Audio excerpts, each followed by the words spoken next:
अस्सलाम वालेकुम। आज की वीडियो में हम बात करेंगे एक अहम सवाल पर। मिसोप्रोस्टोल या ब्रेकी टैबलेट दूध पिलाने वाली माँओं के लिए महफूज होती है या नहीं होती।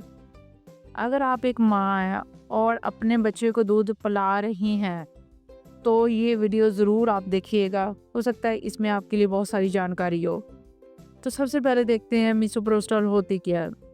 मिसोप्रोस्टोल या ब्रेकी एक ऐसी दवा है जो कि मुख्तलिफ मसाइल में इस्तेमाल की जाती है, जैसा कि हमल के बाद या डिलीवरी के बाद बहुत ज़्यादा अगर ब्लीडिंग हो रही हो, पीपीएच में अगर पेशेंट चला जाए तब इसका इस्तेमाल किया जाता है ब्लीडिंग को रोकने के लिए।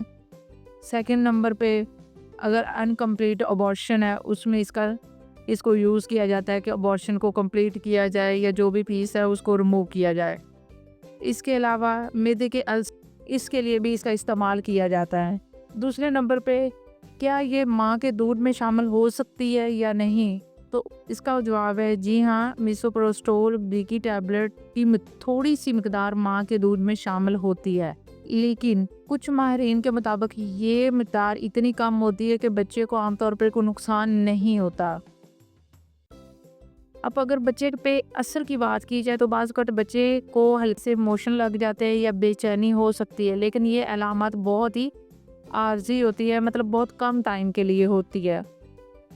इसके अलावा अगर आप सिर्फ 1 या 2 खुराक लेनी हो, जैसे कि अगर एक या 2 आपने डोजेज़ का इस्तेमाल करवाना हो तो आप बगैर किसी परेशानी के बच्चे को दूध पिला सकती हैं। लेकिन अगर इस दवाई का इस्तेमाल आपने बार-बार करना हो तो फिर उसके लिए आपको बाकायदा तौर पे देखना पड़ेगा कि आपने इसका कैसे इस्तेमाल करना है। दवाई लेने से पहले बच्चे को दूध पिला लें। अगर आपने मेडिसिन का इस्तेमाल करना है तो उससे पहले आपने क्या करना है कि आप बच्चे को दूध पिला लें। और मेडिसिन लेने के बाद इस दवाई का इस्तेमाल करने के बाद 2 से 3 घंटे तक आप इंतज़ार करें, उसके बाद आप बच्चे को नेक्स्ट फीड करवाएं। मेडिसिन के इस्तेमाल के फ़ौरन बाद आपने बच्चे को दूध नहीं पिलाना, आपने 2 से 3 घंटे का गैप ज़रूर रखना है, उसके बाद आप आप बच्चे को दूध पिला सकते हैं। और आपने हम याद रखें हर माँ का जिस्म मुख्तलिफ होता है, मतलब हर फीमेल का एक बॉडी जो सिस्टम है वो डिफरेंट होता है, तो आपने कभी भी डॉक्टर के मशवरे के बगैर इसका इस्तेमाल नहीं करना होता।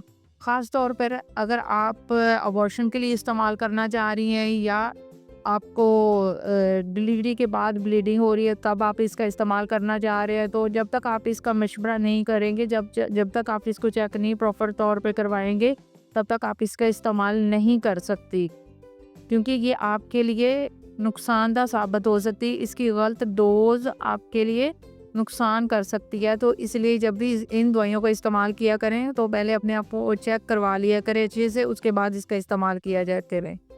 उम्मीद है कि आपको ये मालूमाती वीडियो पसंद आई होगी। अगर तो आपको फ़ायदा हो तो मेरी वीडियो को ज़रूर लाइक करें, शेयर करें और सब्सक्राइब करना ना भूलें। अगली वीडियो तक के लिए खुदा हाफिज़।